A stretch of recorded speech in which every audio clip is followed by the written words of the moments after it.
Hi, welcome to asunnybooknook. Today we are starting a 24-hour reading vlog. Right now it is Friday morning. I don't have anything going on today, and tomorrow I don't think I have that much going on either. Actually, tomorrow evening I am gonna be going to this Good Luck Babe like club thing.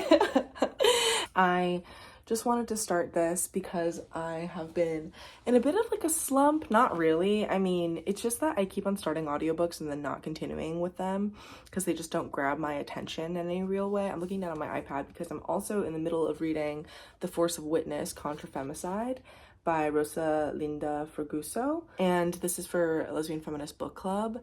So I'm on page 149 of this book, and I have it downloaded as a PDF. I'm going to finish this book today, hopefully, because my Lesbian Feminist Book Club meeting is going to be the day after tomorrow, the first one, because we have two per book. So I'm gonna get ready and keep you updated throughout the day as I keep reading this, because I'm not really going anywhere today. I think I'm just gonna put on some sunscreen, some pimple like cream stuff on my face, and get on with it. So far the book has been a lot of sort of critical analysis of art and the social movement behind the anti-feminicide movement in Juarez and Chihuahua, the borderlands. It's very harrowing, the accounts of disappearances and abuse and violence against mostly young, poor, brown women.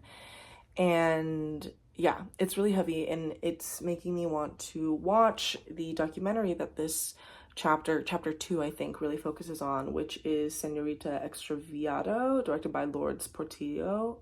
And it's the English title is Missing Young Woman, and this was a 2001 documentary film. It won a bunch of prizes. I'm considering watching it today. I know my book club co-host Reem watched it, and it's on Canopy, which is a library streaming service. And yeah, I don't know what else I really want to read at the moment. I have so many books on my physical TBR. Let me show you. But first we gotta do our skincare routine. You always gotta wash your hands first. I got this like bar soap at a thrift store in St. Louis.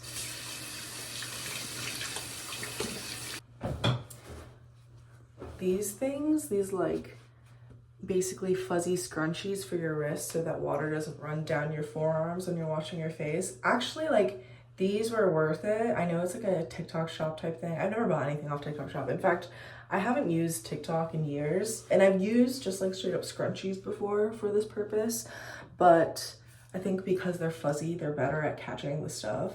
Anyway, I'm gonna be using the Ivy Aya Cleansing Mousse that my friend Renaissance got me. That's my bestie who I run the podcast with. And they picked it up in France when they were living there. I try to like pat my face dry and not like scrub at it, because I've heard that that creates like micro lacerations in your skin. Then I'm going to be using the Paula's Choice Youth Extending Daily Hydrating Fluid Broad Spectrum SPF 50. Because you gotta wear sunscreen every day. And you have to use a lot, like 2-3 fingers worth. But this is a very thin type of fluid, so it often like I have to really kind of rub it in, make sure I get my neck, the back of my hands. I keep getting notifications, so I'm like looking at my phone.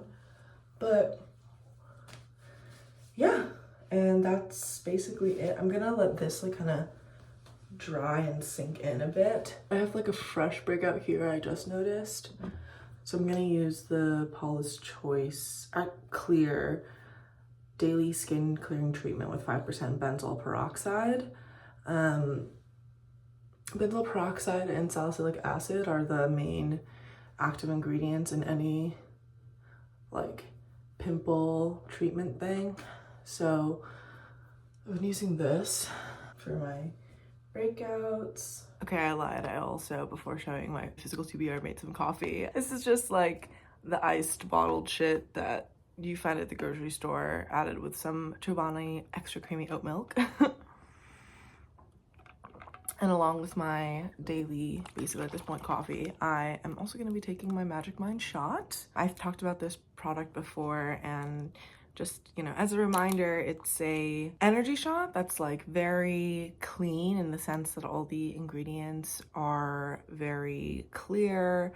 It's matcha green tea, the first ingredient, then agave, olive oil, passion fruit, ashwagandha. Like, it's all stuff that, you know, it's like, okay, yeah, these are all things I can put in my body, and this really helps with keeping my energy up and my mind sharp. So today, when I'm going to be doing a lot of reading, hopefully that'll help me. I also have a sleep elixir that unfortunately I don't have right now. I think like pairing the energy shot and the sleep shot could be, you know, really beneficial to like your mental health and your ability to get things done, which like I'm always concerned with. I wanted to thank Magic Mind for sponsoring this portion of the video as well. And if you use my link, magicmind.com/sunnybooksjan, Jan, then you should be able to get 45% off for the first time ever the 24-hour focus and sleep pack, which includes both the pack of the energy shots and also the sleep elixir. It's available online through that link, which you totally use, but it's also, they also sell at like Erewhon, if you like Sprouts, Central Market, these like kind of upscale health food stores. And yeah, it's a really cool brand. Everything is validated by research and doctors, because the guy who developed it is also like a PhD. But yeah, so this is how I'm starting off my day. It's like 11 a.m. I started this vlog off at like 10:30. I was in bed reading, and I was like, you know what, let's make this a vlog. So yeah, let's go over to my physical TBR. So these are books that are all book club selections, and thank you so much to Penguin Random House Hogarth for sending me the hardcover of Good Girl, which is one of the selections for later this year. But I have a lot of books that I want to read over here, as well as up over on these 3 shelves. These are all my like TBR shelves. These ones are books I have read. And of course there's like the double thing back here. I have kind of a mix of a little bit of nonfiction, mostly fiction here, and this is all nonfiction. And then that is mostly fiction. So, and that's all fiction too. So I'm like, what do I want to read? I really want to read something short. I have the audiobook for, oh, this is also a book that is on the TBR for Lesbian Feminist Book Club, actually. But yeah, so I started reading this when I was in Korea. I got this when I was in Korea last summer. I started reading this when what was it? I started reading this like a couple days ago, listening to the audiobook, and then I just sort of got disinterested. It's a space novel that there's like, I think, also ignore the fact that there's this bullshit on my floor. You know, whatever. Like, why? What is this? It's like, I don't know. I don't know if I want to continue with this book. This might have to go in the resell pile, the pile of like going to used bookstore. Let's see. I have the audiobook of this on hold, and it's a recent release. I have the arc of it. I started listening to the audiobook of this, Black Ghost of Empire, and then I sort of tapped out. I also started the audiobook of this one and then got distracted, didn't really understand what was going on, and then was like, whatever, I'll do this later. But also, this book, We Could Be Rats, maybe I should start with this, because this is coming out later this month, and maybe I could get ahead of the game and finish it, because I've really loved Emily Austen's first book, Everyone in this room will someday be dead, and then her second book was pretty good too. I liked it. So I don't even know what this is about necessarily. Sigrid hates working at the Dollar Pal, having always resisted the idea of growing up in the trappings of adulthood. Okay, yeah, I think I'll fuck with this. Maybe I'll read this after I finish the Rosalinda Ferguso for book club. Emily Austin is also such a sweet, nice person. I think back when I did have TikTok, actually, I DM'd her and was like, hey, loved your book so much. Could I get an arc of your forthcoming novel? So yeah, I've listened to both of her books on audio, Everyone in This Room Will Someday Be Dead, and then Interesting Facts About Space, both on audio. So I haven't read it physically, and I think this could be interesting. I talked about the sort of difference and the discourse around audiobooks in a Substack essay somewhat recently, and I titled it, do audiobooks count as real reading and other such nonsense? to get a glimpse at my thoughts on this. But you should check that out. My Substack is always linked in the description if you are interested at all, because I have some thoughts and those thoughts were expressed in writing. So anyways, I'm going to keep reading on my iPad, which is over there, the Rosalinda Fraguso title, Force of Witness Contra Femicide, and I'll keep you updated. Maybe I'll like get bored or hungry or something while reading this, and I'll let you know what goes, what else I'm up to. But again, yeah, today's a really chill day. Like, don't have much to do, which is why I want to do the 24-hour reading vlog, which is mostly just like following me as I read for the next day, basically. So, or just like a weekend reading vlog. We're working through. This is a work in progress of trying to figure out how this reading vlog is gonna go, because whenever I do reading vlogs, I really struggle with doing like planned ones, because as you can tell from me going through my TBR, like I'm such a freaking mood reader. I cannot force myself to read things if I don't want to, which is why being in charge of the book club and determining what books that we select and read is like so crucial, because I'm not really forcing myself to read. I'm making myself read on a schedule, but it's like still, it fits into my mood reading sensibilities. I've also been re-listening to the Fortune Favors the Dead, Stephen Spotswood, Pentecost and Parker series. Last night I finished, or actually, I don't think I quite finished Fortune Favors the Dead audiobook. I think I fell asleep listening to it because I love that series so much, which you would know if whenever you watch them, whenever it comes out, my books I've reread video. But yeah, I'm thinking I might give the second book a chance again and like listen to that audiobook. The second book, which is about like the circus thing, her returning back to the circus and seeing what's going on there, some sort of crime. I don't know. I think maybe I'll give it a second chance. And as I always like slag off on it, but also I think the book cover, like the cover for Fortune Favors the Dead, is so beautiful. Let me go grab it. Like, why is this so gorge, you know? And also, like, I'm realizing, I keep on thinking that this lady here is Lillian Pentecost, but it's not. I think it's a love interest in this book.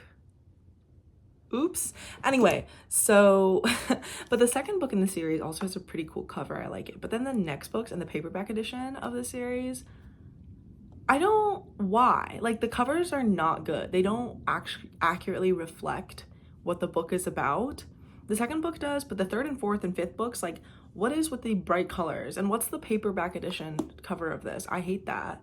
I hate it so much. Like, what?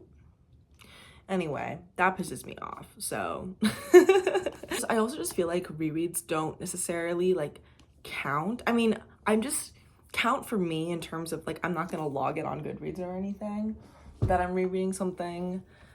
I don't know why. I just like I don't really feel the urge to, even though I do love to track the things that I consume, the media I consume.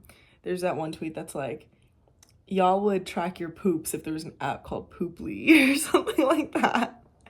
And that kills me, because I mean, it's true. Like, people love to look at their own stats and look up their own nose for like their Spotify stats or whatever, which Renaissance and I discuss in our episode of the podcast, looking at our Spotify Wrapped this past year. But like, and of course, I'm a very avid user of Letterboxd. I was actually thinking earlier today, like, maybe I should create a list on Letterboxd, like because you can make basically like lists, basically like shelves that are movies that I've started and not finished, because you would call that a DNF if it was a book, like books I've DNF'd, but these are movies. So movies I did not finish. Like, I guess I could just make it called DNF, or like movies I couldn't finish, because there are so many times that I sit down to watch a movie thinking, okay, I'm gonna watch this movie. But then God intervenes. Like, the spirit of discernment enters my body, and I'm like, actually, I don't need to watch this. Actually, no, that is not gonna happen. I'll check back in with you once hopefully at the next point that you see this, I've finished Force of Witness. Okay, I'm back in bed reading, and the beginning of chapter 6, which is called Stolen Lives and Fugitivity, begins with some like italicized words, and I found that this introduction to this chapter was really powerful, so I screenshotted it and posted it on my Instagram story. My Instagram is at asunnybooknook as well. So basically she's talking about the 2021 rulings about asylum claims for crossing the border. Shortly after taking office, Joe Biden fulfilled a campaign promise and halted the Trump administration's migrant protection protocols, also known as the Remain in Mexico policy, that have forced thousands of migrants and refugees/asylum seekers to remain in Mexico while they await a decision on their asylum petitions. In August 2021, a federal court in Texas ordered the Biden administration to reinstate its previous reversal of the Remain in Mexico order. And in December, the Department of Homeland Security complied with the court order and relaunched the controversial policy, while simultaneously appealing to terminate the program. Not only is the Remain in Mexico order illegal, but it shuns the United States' obligation under international and federal law not to return asylum seekers to danger.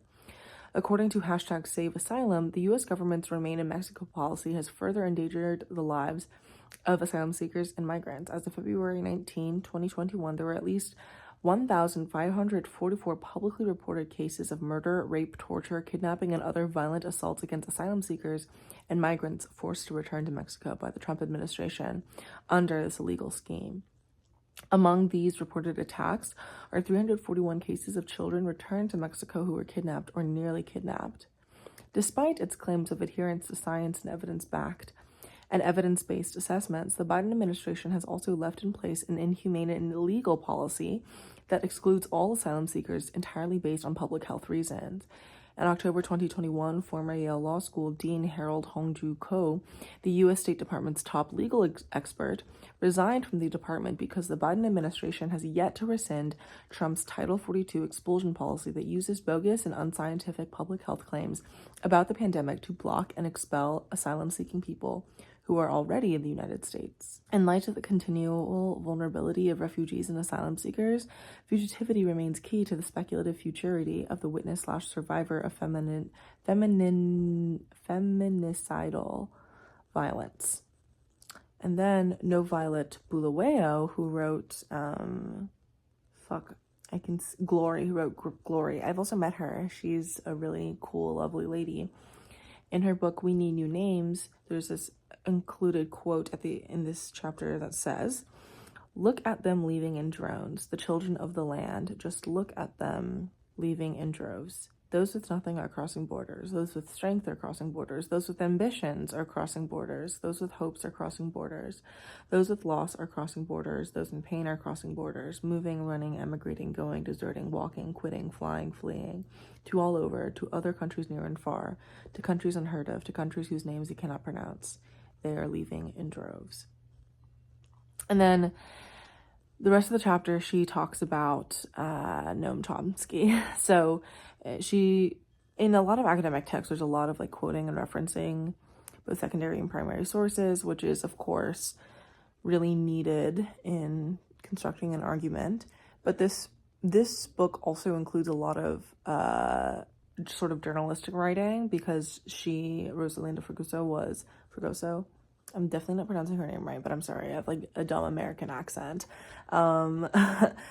She was a journalist for many years, an investigative like reporter, and so the writing and also the first person voice of like, when I boarded the plane to go back to the US, I was being harassed in these ways by government officials. So yeah, it's very harrowing. And of course, more so the experiences of these mothers and activists whom she's interviewing and speaking with and recording the speeches of. It's terrifying, it's horrifying, it's moving, it's grotesque, just the level of violence against women and girls for committing the sin of being poor and female, you know?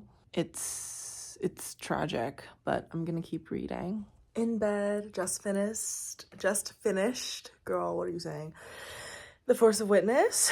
Yeah, it was really sad. And I think we'll have a lot to discuss at our book club meeting, so I'm excited about that. But it felt a little bit unsatisfying to me in a way that like certain academic texts can be, where the things being discussed, like it at hand is really important, but the way the ideas are assembled together and the claims that are made feel a little bit weak, I guess, where like the primary sources and the actual firsthand accounts and the way that they are put together, and then the analysis of art, media, text is all there. I don't know if it really like reached me though. I don't know how good of a job it did per se, but I don't know. It was like a 3-star read for me, unfortunately. I mean, that's still like good, but like not like, okay, new favorite, like life-changing or whatever. But few books kind of have that capacity for me these days, I don't think. I don't know. But yeah, I just called my friend. He switched over to a flip phone.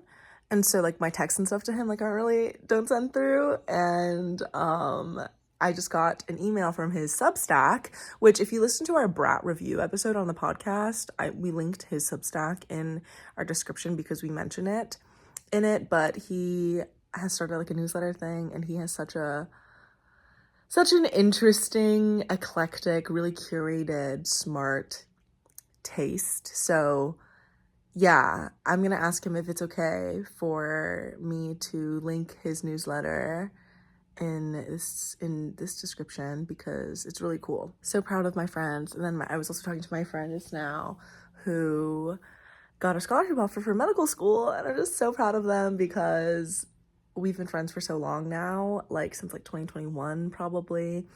And like we met online on lesbian Twitter basically. And we've like done trips together. We've traveled to like New York City together. They've come and visited me in St. Louis last year. Wow. Anyway, friendship is beautiful and so important, and never let anybody say to you that your life is lacking in love if you're not in like a relationship, okay? You can make love wherever. You can create love wherever, you know? But anyways, I think I'm really hungry, so I'm gonna go make myself some lunch, and I'll probably listen to the Fortune Favors the Dead audiobook, to be honest. Even though it is a reread and I don't really do those, but I make an exception for my faves, and this is definitely a fave, so I'm gonna go do that. Keep you updated. Okay, just ate lunch. I had Brussels sprouts and sweet potato. I promise you I'm not like an almond mom or whatever. I just like I'm like low-key I need to eat more vegetables, so it was really yummy. I also had some yogurt too. They're so correct when all these like nutritionists and health nuts and stuff tell you that like veggies are so filling, because they really are. They really are. Why does nobody talk about this? I'm just kidding. I just said that people do. Anyways, gonna start reading We Could Be Rats. I was stalking Kat, if you recall Paperback Dreams. Rip to that channel, because she rocks. She's still active on Goodreads though, and so I was looking at her Goodreads favorites of the year from last year or something, and I think she put this up there along with Everyone in This Room Will Someday Be Dead, or maybe Interesting Facts About Space, I don't remember. But I'm like, extra intrigued. So I'm gonna start reading this, and I will of course keep you updated. Also, have I showed you guys my stickers yet? A little bit. It might have been updated. I started the second book in the Pentecost series also, listening to it when I was eating, and I forgot that that book opened. Well, okay, the setup for the case is really interesting. And so I think I was like mostly disappointed when things didn't play out in equally intriguing way. But in rereading this now, in rereading the series, and now being on my second or third or fourth or whatever reread, there's a reason why my Substack is called On Loop, okay? I've been noticing all the ways that these threads have been tied together, or there's these return to moments and like through lines throughout the series that I'm like, oh, that's the reason why there's so much talk about this painting. That's the reason why this name gets brought up. This is a character who gets introduced and then becomes something much more intense. Like, these are all characters who pop up again as clients, as side characters, as assistants to these cases as they progress, and I find that so compelling. Like, now looking back, it's like, wow. I don't know how mystery writers do it. I don't know how mysteries are able to do that, because it's like, wow, there's a lot of thought that needs to go on there, you know? But anyway, I'm gonna start reading. I'm about 80 pages into We Could Be Rats, and so far I am liking it. It is written as a series of like suicide notes, which is like pretty morbid, pretty dark, but it's still, I don't know, I think the way that Emily Austen characterizes an estranged selfhood and like the sense of not wanting to leave your childhood through these like suicide notes is just really compelling. I mean, our main character is a lesbian who is, you know, like kind of not, she's not just listing the reasons why she wants to kill herself. Like, that's not even really been in the question yet so far, this many pages in. It's really just her talking about the people in her life, the situations where she has been happy, and she tries to make it clear, like, I'm not doing this because I'm unhappy and I don't like my life. She takes us through a lot of, you know, the traumatizing experiences of growing up poor and Catholic in this sort of small town, and the isolation that she felt being like not like other girls, in a real sense of like, once the girls around her became teenagers and started getting into like boys and makeup, and how she just never got to that place. And yeah, it's been really interesting seeing her relationship to her family, which is very strained. She has a sister close in age with her. Her main character's name is Sigrid. I don't know how to say that. And then Margie, or Margit. Is it Sigrid and Margie? Anyway, but yeah, so far it's pretty interesting, very heartfelt as always, and yeah, I'm gonna keep reading. Okay, I actually am leaving the house today now that plans have settled into place, so I do have to get ready soon. And, you know, it takes me a minute to get ready, to get into my drag, you know, my femme drag, but I am 90 pages in. I mean, last time I checked in, I was like 80 pages in, so I'm not much further, but there are some, this is the arc, obviously, so like, this isn't the actual page number in the book, I imagine, but there's a scene on page 86 where she, in a very Catholic manner, is talking about how she's like doing her confessions before she dies, basically. And she says, I dated a woman named Gwen for a brief period about 2 years ago. She was one of the only 3 people on the women interested in women side of dating apps in Drysdale at the time. It was not a meaningful relationship on my end. However, Gwen felt differently. She took us seriously. She made a photo of her and I dancing her Facebook profile picture. Drysdale is a small town, and that caused a bit of a stir. You might recall, it was sensational gossip. Also, the like you voice speaking to you as in like the reader of her suicide note is also, it's an interesting part of the framing device here, you know? My mom heard about it through the ladies at work. She confronted me. She said, "Are you seriously dating a woman?" I said, "What do you mean seriously?" I was thinking of breaking things off with Gwen. Mom said, "You're not gay." She said that so definitively, for a moment I thought, oh shit, am I not gay? I said, "I'm bi," and she rolled her eyes. I think she thought I was just trying to get a rise out of her, as if I were dating Gwen just to be exasperating. She didn't believe I was really bi. She was right. I wasn't. I was a lesbian. I said I'm bi because I figured that might be preferable. My mom could still believe I would end up with a man. My dad's limited worldview that women orbit men could be less rocked. This is an example of one of my miscalculated attempts at politeness. I thought pretending to be bisexual was more courteous than fessing up to being a lesbian. Marge was always telling me to take the path of least resistance. I just wanted to make things easier for everyone. I apologize to bisexuals for masquerading as you, to lesbians for denying you, as well as to any man who thought I might have been sexually attracted to him. There's a really moving scene later where she talks about traveling for the first time, and how big of an adventure it was for her. So she went on this trip to like Paris last minute, and it was the first time out of the country, first time away from like 40 minutes away from her town. And she meets someone at the hostel that she's staying at named Rabbit, this non-binary Irish person. It seems ridiculous now, but I was so impressed by Rabbit. I felt anchored to my insular small town and brainwashed by our attitude that going anywhere was hard. Going to the airport felt massive to me. I was overwhelmed. Seeing someone my age capable of independently navigating a new place felt like seeing someone offhandedly perform a miracle. I think like there are just moments and scenes here that are so capture Sigrid as a character so beautifully, in the anxieties and the people pleasing and the autism that she has and how she's coping with it, and also being someone who's from a small town, you know? So yeah, I'm just updating you to know that I'm enjoying this.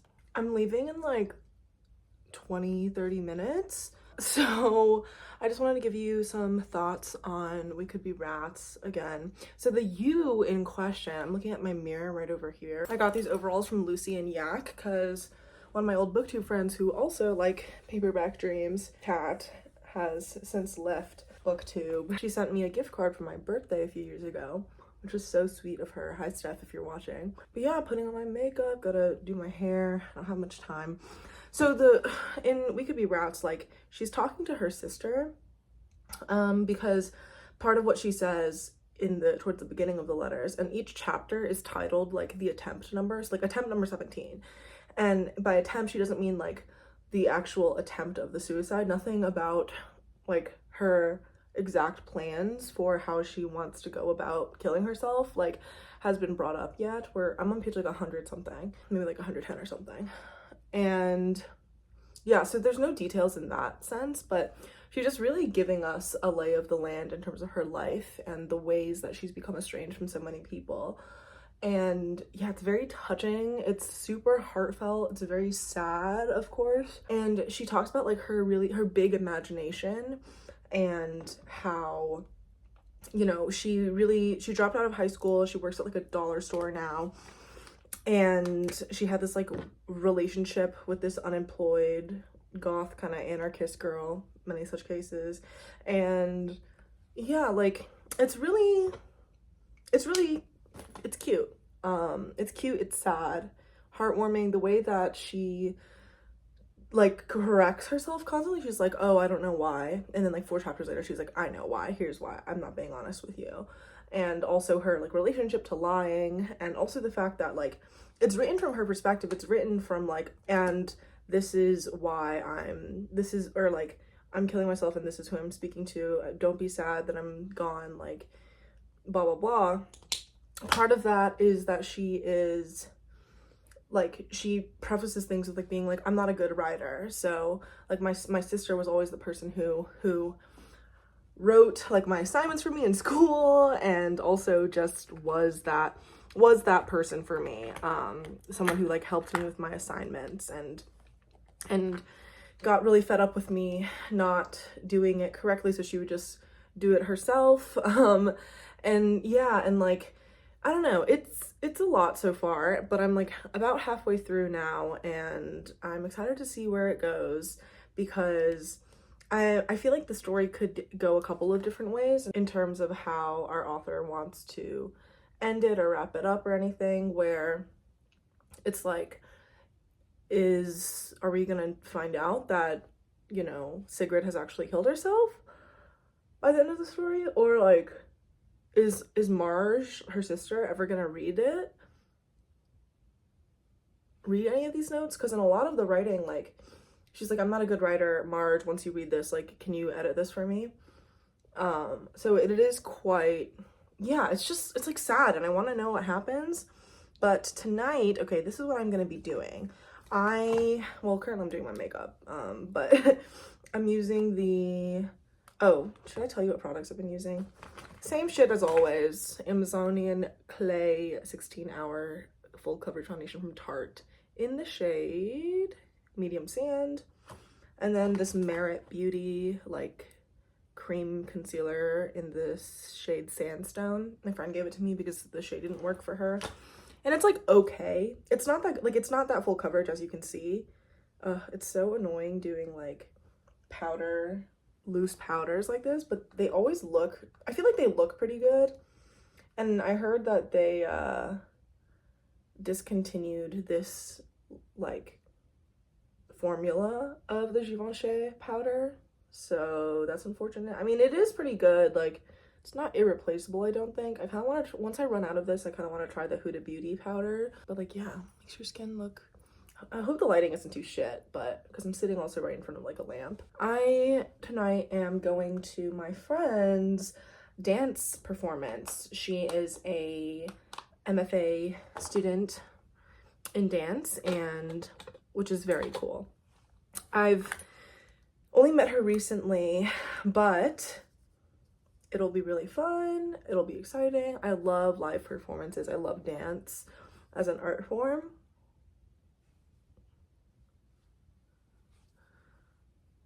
Oh, now I'm using the Charlotte Tilbury powder in medium. I've had this in the large size before. I feel like I've told you guys about this previously, but I love performance. I love dance. I think it's so fun and awesome. I did a classical ballet for like 10 years when I was younger. So, and at the time it was quite like traumatizing and dread inducing and not that fun. But like looking back on it, it was pretty fun actually. Like, and then I ended up in college taking some ballet classes too. And like the thing is, it's like I was never really, even from when I was really young, I was never like a great dancer, a great ballet girly. I don't have the hips. I don't have, like, on a natural like body level, I don't have the hips. I don't have the ankles, the feet, of what's like most desirable. And I never, like with point shoes, I could never get comfortable using them. I always felt like I was like on stilts.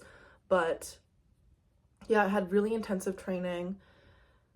Well, not really intensive. It was just like the technique was really drilled into me in a way that now I have such an eye for it. And because it was the type of thing where I was dancing multiple days a week and I spent so much time in front of a mirror as like a prepubescent child and then also like a teenager and preteen in a leotard and tights in like mirrors that were all around me and in a room full of girls who weren't allowed to speak, and all had our buns up and everything. We weren't allowed to like wear nail polish or anything either. Because of that, it definitely shaped the way that I view things in terms of like self-discipline and how to carry myself. But it also brought me a lot of, yeah, like now, like I look back and I'm like, wow, it was fun. There's a lot of joy in that, and it's, yeah, it's great. But it's also horrifically misogynistic. The whole institution of like ballet as a concept. Anyways, that's my little rant about, it's like so non-topical, but I'm really excited to see my friend dance tonight. Bought the tickets earlier, and my friend and I who are going together might be getting some boba before. I haven't had boba in like forever, it feels like, in like months. That's a crime, actually. It's even been like 6 months or something since I've last had boba. What the fuck? That's just not okay. So I hope that we have the time to stop by. I think I'm gonna order it so we can do a pickup in advance because I don't think we'll have time to wait there for an order. So yeah, gotta text my friend back about that. I'm using the Rare Beauty blush in Nearly Apricot. It's their like pan one, not their liquid one. The liquid one, I've noticed, I like it a lot, but it does get kind of patchy, especially if you don't use the right brush with the right products. I don't know. It is really good, but like sometimes I look too close in my face and I'm like, oh, that's not ideal. But maybe I think I'm just a perfectionist in a lot of ways. It's funny, I was talking to a therapist once about, like, the way that I go about the world. I don't remember what the topic at hand exactly was, but I remember she, like, paused. She was like, pause. Would you consider yourself a perfectionist? And I was like, well, I don't think I do. I don't think I actually meet my own standards or anyone, or like any real standard enough for that to be true. And then I like thought about it and I was like, well, actually, I'm not good enough at what I'm doing to be a perfectionist at what I'm doing. I was like, wait. So yeah, I don't know, but I wouldn't identify that as like an identity marker, like, and I'm a perfectionist. I feel like that is kind of similar to being like, and I'm an empath. Like, girl, what? I would like to see it. Like, show not tell, you know? Anyway, yeah, I also started listening. I told you guys how I was listening to the Murder Under Her Skin, I think is what the actual fucking book title is. Second book in the Pentecost and Parker series, and I'm like getting more into it. This is my second time around reading it, of course, and yeah, I'm like, okay, wait, pause. This might be tea. Hold on a second. I might have written this off too fast. I mean, from my memory, it's not as good as the other ones, but I feel like the second book, the sequel that is the second book, if there's a trilogy and there's the second book or just any series, the second book always, in my experience, tends to disappoint. And I don't know why, but it also just tends to be the least memorable. Like, for example, in trilogies, they're just least memorable by the very nature of being the second book in the series, because it's not the beginning and it's not the end, it's the middle. And so you're like, okay, let's get to it, right? So I think there's that, but maybe it's something in the writing process where like you got to get back into the groove of things and you don't want to disappoint with your sophomore attempt. But yeah, using the Hoola from Benefit bronzer stick.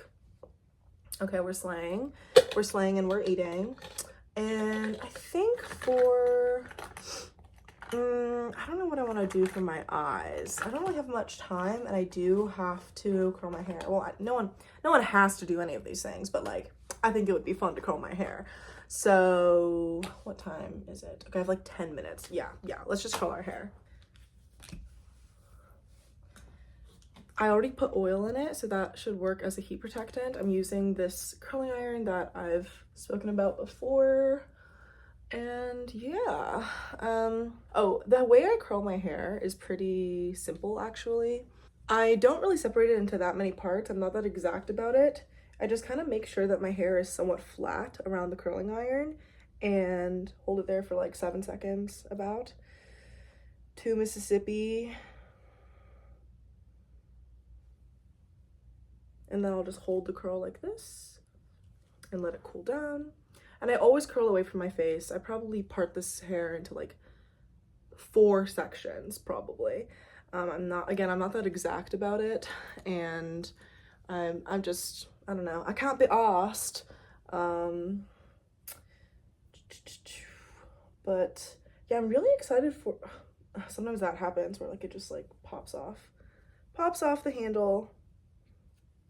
See, I'm trying to keep it flat, and I always curl away from my face so I can get that, come on, you know what, fuck it. I was really very much blessed, like genetically speaking, with my features. Like, I have really thick, wavy hair that grows out very quickly, and I'm pretty tall, especially for like an East Asian woman. I'm pretty tall, and my hair is, again, it's thick, it grows long, and you know, not to like flex or anything. Well, that's what I am doing currently, but I was genetically blessed with certain features, and to enhance what God gave me, well, what my mother gave me really, is only what's right. I mean, for me, I think I have a lot of thoughts on beauty and feminism and feminist politics, and I could probably pull out some stuff from like books, especially like sort of cult classic, at this point contemporary cult classic books like My Year of Rest and Relaxation and stuff like that, about what they say about beauty, womanhood, culture, thinness. I'm curious about. I think there's a lot to be said there. And see, sometimes I just have to like go over the same spot again because I'm like, okay, wait, we need to make these curls even. But yeah, I don't know. Let me know if there's anything you would want to read or watch, but I'm gonna go finish the curls and I'll see you later. Hello, it is the next day. If I look a mess, that's because I am. I went to bed last night really late, like 3 a.m. because I didn't get home until almost 2 a.m. Last night, my friends and I went out. We were at my friend's house initially, and I saw her place for the first time and saw her 2 orange cats. How cute! And then we went to the club, but at the club, this is so embarrassing, but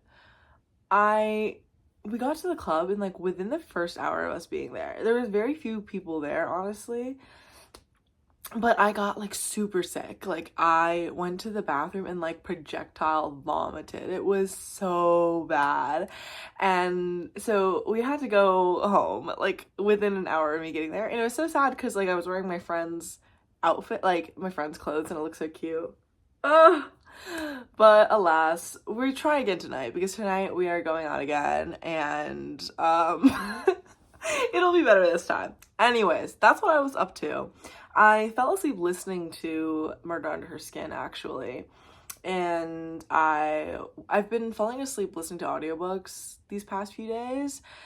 Well, specifically the Stephen Spotswood, Pentecost and Parker audiobooks. With this book, I'm realizing now that I actually like this book more than I remember liking it. At least at the like 60% mark-ish. I remember like every time I talk about this series, I'm like, the second book is like the weakest of the series, which might still be true, but like it's still pretty good. Might have to change my star rating because I remember when I was like logging the fact that I had finished the most recent book in the series, the 5th book, Dead in the Frame, I went back and like changed all my other star ratings for the 1st, 3rd, 4th book to 5 stars because they are 5-star reads, like let's be real. Another fun thing about last night is that when I was trying to get my friend's clothes on, because I was like, this is such cute clothes, my nails, my press-on nails started popping off. So I just ended up tearing them all off, which isn't good for your nails, and like this nail in particular kind of hurts. Yeah, because the glue was kind of on there tight, so it was painful, and like you can see there's like little white marks on there. That just means they were damaged, probably from the process of me taking my shit off. So yeah, because it was just like, I'm not gonna have like these fingers, like 3 fingernails missing. No, that's just not classy. So, and I forgot to bring my like little beauty pouch. I was in such a rush to leave, like I forgot to bring my little beauty pouch that I usually keep in my bag if you watch my what's in my bag video. But anyways, so that's what I've been up to. I think I'm gonna finish the audiobook. I'm definitely gonna finish the audiobook today, and I do want to finish We Could All Be Rats. Is that what it's called? The Emily Austen book. It's on my nightstand. I literally, when we were at the club and I was fucked up, I was like standing there and in my head I was thinking, wow, I kind of want to read the Emily Austen book right now. That one friend you can't bring to Miami, like that one friend you regret bringing to Miami. Anyways, yeah, I'll keep you updated. What a night last night. But tonight we try again. So I finished I'm in the mid-B Chapel Roan inspired, of course, because I'm going to a Chapel Roan themed DJ set tonight. I finished Murder Under Her Skin, and it was in fact better than I remembered, but not a 5-star read the way the other books are. It's a 4-star read, and I'm gonna give you the reasons why, but spoilers will be there. And actually, before I do that, I need to do the intensive work of putting on this lime green, almost yellow eyeliner, this liquid liner, with a very steady hand, hopefully.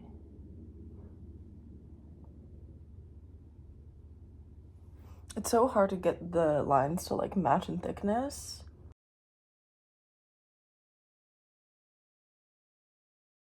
Okay, I think that looks somewhat even. I wish I had like a white glittery thing for under my eyes, but I'm looking through my like collection and I don't really think there's anything suitable in that line. Like, I used this glittery shade over here on my eyelids, but it didn't really do much. Like, the issue is when you have so much makeup, it's almost like harder to find what you need because you're just like, but what could there's so much to be used potentially. What I used for the blue was this MAC eyeshadow. See, the lid popped off already. Oops, in the shade In the Shadows. And then I also used this Urban Decay single called Float. So that's what I did, and I did a cut crease. I put like the sort of white makeup on as like the sort of clown base that Chapel usually does, using mostly this Fenty concealer in the shade 100. I think this is the lightest shade they have, so it is pretty white on my skin. And for my lips, I used the L'Oreal like liquid lipstick thingy in the shade 420 I Achieve. And then I mixed it, or I did the line, and it's not very even, but let's see if we can fix that. I usually keep it like a tissue near me just to wipe off my fingers when I'm doing this stuff.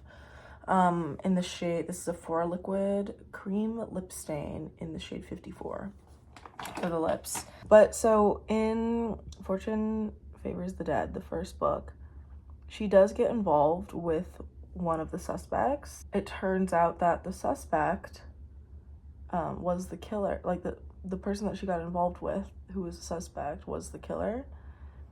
And it's not necessarily the same thing that happens in the second book. Like, it's not that she gets with the suspect and he turns out to be the killer, but rather he turns out to be like someone really crucial to the aspect of how everything played out, because he's a heroin addict, and in the crime, the victim had heroin in her room, and it was like, okay, where'd this come from? And that kind of gets tied into the case, right? So, see, because I like cried here, now the lime green is out, so I gotta reapply that. So I'm like, okay, it's kind of a cheap trick to do it twice in a row, right? Like, it's kind of like, okay, so the person that she hooks up with is someone who is kind of guilty, you know? Guilty on one aspect or the other. This is killing me because I have shit to do before I have the Chapel Roan thing tonight, and I'm also probably gonna go out after that too, so I'm gonna be looking like this. And right now I'm wearing just like a red t-shirt because I have to be out and about, but like I'm gonna be wearing basically like a lingerie skirt as my top over a bra. Oh my god. Oh, okay, I found this REM Beauty liquid eyeshadow in the shade Lab Coat. It's like a glittery white. And I put this in like the drawer of makeup that I don't really use because I don't really use it. I don't think it's a great formula, unfortunately. But we'll see. Oh, it's pink iridescent. I forgot about that. So we're gonna put this here and see how that looks.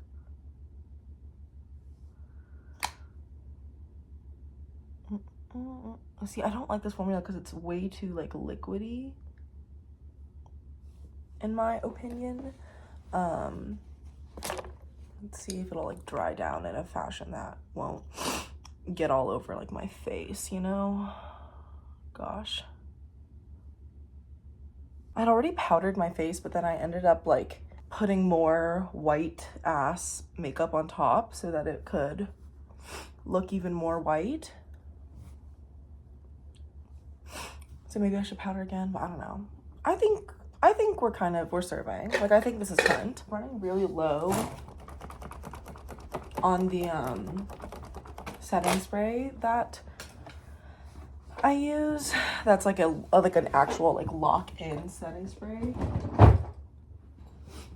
I think I need to get the full size of this, the one size Until Dawn mattifying waterproof spray. I think this is what Beyonce uses. See, there's like nothing left in here.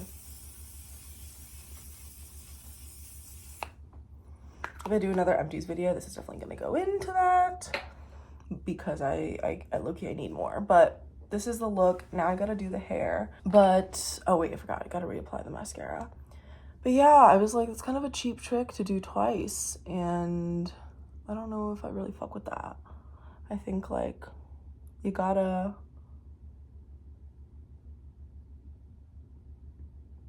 in a mystery series, this like random ass clump right here. In a mystery series, you kind of have to like diversify the relationship between the detective and suspects and their relationship to the case, I think. And I don't think the second book, following up the first book, doing kind of the same thing, necessarily did that and accomplished that in a way that was satisfying, unfortunately. Yeah, so those are my thoughts. I just think like it was still good. I think I'm gonna bump it to a 4-star rating on Goodreads, but anyway, let me finish up my hair. And I did read a little bit more of We Could Be Rats, and it's super sad. It's very sad, and she keeps lying to us, but she like really very much is an unreliable narrator, so we'll see. Also, I'm like, what should I do about my nails? Do I have time to paint them? Anyway, you'll see.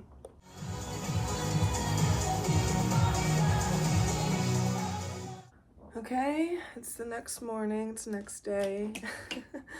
I finished the Murder Under Her Skin, and yeah, did I already tell you guys that I did that?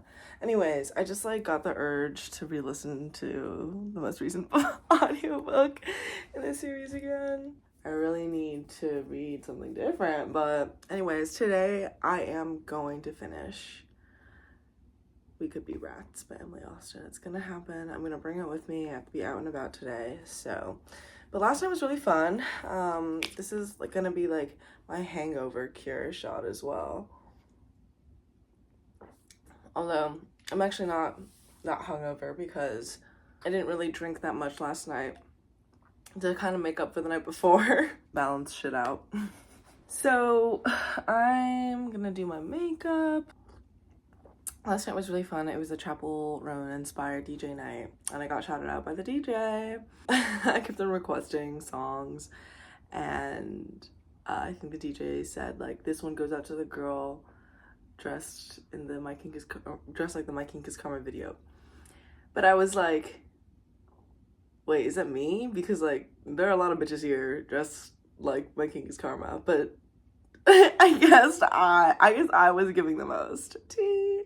And quite a few people that night, I was so flattered. Quite a few people like just like kind of randomly came up to me and was like, you look so beautiful, you are gorgeous. And I was like, wait, stop. I mean, like the look was giving. I kind of ate, you know. This is Earl Grey tea. There was some crazy lesbian drama last night too. Well, I don't know if it's crazy. It was just like it was kind of silly, but it's not my story to tell. Anyways, I'm gonna finish Emily Austen's book today, and that's that. I also, let me go get the book. I'm like, how many pages? 72, 73 pages into Queer Palestine and the Empire of Critique by Saeed Ashtan. It's pretty good. It talks a lot about Palestinian queer organizations and also the struggles that queer Palestinians go through in both sort of Palestinian liberation movement spaces and queer spaces, and then queer Palestinian spaces and organizing and the difficulties of that. So I think I'm gonna bring both this nonfiction book and also the fiction title, the Emily Austen, with me today, just in case I, you know, feel the urge to pick up the Emily Austen instead of the nonfiction, and vice versa. You know, I like to, sometimes if I have room in my bag, it's good to keep both on me. Also, speaking of room in my bag, I totally fucking forgot again to bring my makeup bag with me and my film camera. Like, it actually, 2 nights in a row forgetting these 2 crucial things for my bag. You can't make this shit up, like, girl. I'm so annoyed with myself. But anyways, I'm gonna get ready now. Gonna brush my hair, do my makeup, and yeah, I'll see you soon. Hi, so my fuck ass hair in my clip, like, please. It's so greasy. I need to wash my hair desperately. But we could be rats. I am now 180 pages into the arc, and there was a kind of major twist. There's a section, and I highlighted some parts right before the twist because they were just kind of profound. And then highlighted them. I haven't highlighted anything else in this book so far. Next page, the truth. Boom. Holy shit. Oh my god. It gagged me. The truth was a gag. I'm gonna be honest. I was literally like at the club thinking about this book the other night. I was like, Sigrid.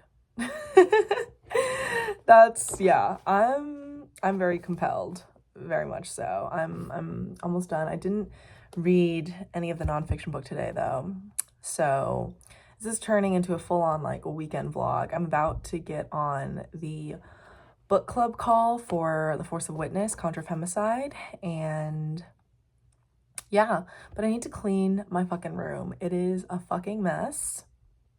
So I'm gonna go do that before the call starts in like 20-30 minutes. I'll let you know when I finish this book, and hopefully by the time I finish this book, that's the end of the vlog. Let's hope. Okay, so I finished We Could Be Rats. This was so fucking good. Oh my god. Okay, so for the first half, I was like, okay, I see what's going on here. I don't really know. But then the second half, ooh, it got me. It got me good. It got me so good. There were so many things that I like highlighted and thought were really awesome and interesting, and just the way that the story played out and the observations that were being made and like these little twists that were just so good. And so, okay, for example, the way that like all the different like plot threads played out, I was deeply compelled. Page 201 in the arc. There is this magnetism between queer kids. It's a weird phenomenon. We find each other even before we realize we're queer. Greta and I never liked each other. It wasn't that we sensed some romantic tension or anything like that. We just gravitated towards each other as friends because on some invisible level there was a special link between us, though I like to believe we would have been friends even if we weren't lesbians. Greta taught me a lot of things. After she and I realized we were gay, she got really into reading about it. She became a fan of lesbian poets and started reading queer theory. She read a lot about racism, politics, feminism, and history. Sometimes she would come to school and read me facts she'd learned. God! Oh my gosh, the way that the communities describe her friendship with Greta, and then oh my god, it just like, it was so moving. Like, ooh, she talks about like coming out, right? I anticipated facing some homophobic hostility, but you would have to be in the know to prepare yourself to be treated like a constant debate opponent. Greta and I commiserated about how, and again, like, the highlighting, you know what's good when I bring the fucking highlighter out, because I'm not really an annotator like that, you know? Greta and I commiserated about how eyes started turning towards us during certain conversations. Once, we were in a group of people discussing an expensive ramp to be installed at City Hall. People were complaining about the cost. They kept glancing at us to see if we would argue with them about it. Greta did argue. She said sarcastically, "Oh yeah, fuck ramps. Who wants disabled people in City Hall anyway? Get fucked if you need a ramp, am I right?" They called her a snowflake, and I told them to go fuck themselves. We didn't handle that situation well per se, but if I didn't have Greta, I think I would have handled it worse. Maybe I wouldn't have said anything. Maybe I would have nodded along or agreed with them. Once, one of our friends told me, "You don't look like a lesbian." I replied, "Thank you." Greta huffed. She was sitting behind me. Later, she confronted me. She said, "You think it's a compliment to not look like a lesbian?" I said, "No, I know it was backhanded, but what did you want me to do? Tell her to fuck off when she's pretending to be nice?" "Yes," she said. Greta pointed out that we were on a podium in a cesspool. She said we had been assigned a task. We were severely underqualified candidates for a campaign she knew was right. Eyes were on us whether they should have been or not. We were morally obligated to be less stupid. I think like the way that this is described, where like once you're gay, once you realize or understand yourself to be within a marginalized community, you understand that you have now become a spokesperson of it by nature of being in that group. You have an obligation to not be stupid, like Greta said, you know, like an obligation to, and like Renaissance and I talk about this on the podcast all the time, where it's like, it's crazy how like when people understand they're gay and then like don't want to research about it, like y'all aren't real nerds. Like by the end of grade 12, when I slept over at Greta's, I would smoke weed out her window while she lay on her bed and recapped all the things she'd read. For example, she taught me that queer white women are extremely dangerous to more marginalized groups because we're tokenized by white communities and weaponized to make things worse. That's why, for example, transphobic people are often citing white lesbians. Lesbians who condone transphobic beliefs are given this special limelight because they're pawns. I was a bad student. If left to my own devices, I would have been even more ignorant than I already am. If I hadn't met Greta, I think I would be a totally different person. A lot of people at school started to find Greta insufferable. She started arguing with people. She once got into a heated debate with our history teacher. He made some offhand, ignorant comment about a male student being girly, and she told him that was unacceptable. She stood up from her chair. Sometimes she was combative. A lot of people at school started to dislike her. It might surprise some folks to know that she felt the same way about herself. She once said, "I know I'm unbearable, but what else can I be? We have to be unbearable, you and I." God, the way that each of these characters is characterized. Oh my God. And also just like all the little reveals, the way everything gets brought together, I'm just like, and at the very end, oh my God. I can't. It's just so good. I think this is her best work yet. Is Emily Austen. You have me by the neck. You have me by the throat. God. Anyway, finish this fucking book, and I guess this is where we should end the vlog. Although I did start 2 other books today. One of them being a middle grade that I read when I was a kid, and another being an arc of a book that's coming out in May. So let me know in the comments if you want to see a reading vlog about my experience with those. I had some fun filming this, and if you would be interested in seeing more, would love to continue, you know? All right, thank you so much for watching, and I'll see you in my next video, hopefully. Bye-bye!